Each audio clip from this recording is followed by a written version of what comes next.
Nisale nishumayela, nisale nikhonza, mina sengibiziwe. Ngikobandayo umhlaba bazalwa nomhlaba nokuthula.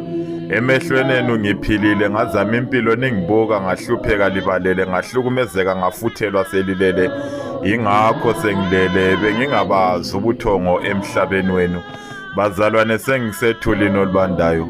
Ngilokuthule engangikufisa ngisasesifubeni sendoda enochuku. Eyayingishaya izinyathelo intamo, bevala iminyango omakhelwane bethe ababili ingenwa. Kulungile izihlobo zami, akekho wesibili manje emhlabeni lo engikuwo. Ukufa kungisusile kini, ngiyabonga mhlengi wami kufa. Sulani lezo nyembezi bafowethu, unkosikazi wami limazi ukwedlula mina. Belizinyosi ezidwabeni zakhe, bengingelazi ngoba ngingelamali. Lokho kungilimaza ngoba isimo uzikhethela imizamo yami njengendoda liyeyisa. Inhlupheko yami isivula mlomo malicanda indlela yokwembulana.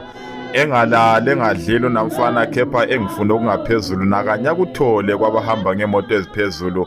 Angethuki madoda ngokuba khona emngcwabeni wami, ngithi belizongcwaba okwesibili. Ngisebhokisini namhlanje, izandla lomlomo kuvalekile.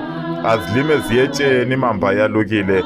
Angilamakhelwana, angilamngane othulini olubandayo. Bonke basele ngemuva, ngithi bebesala emuva vele makufika izikhathi ezinzima empilweni yami. Shani impululo, ukufa kuniphumuzile bangani bami. Ngisethuneni ngingedwa, ngilinde usuku olukhulu lwenkosi. Nakanjani iyeza izongilanda ngoba ihlukile kulabazalwane abangezanga ukuzongibona embhedeni wokufa, kepha bawubambe waze wafika ekugcineni umngcwabo wokufihlwa kwami. Nisale nishumayela, ngiseyi kuba ngumthwalo womuntu. Ngumkhululi Nyathi, imbongi yosizi lwabajabulileyo.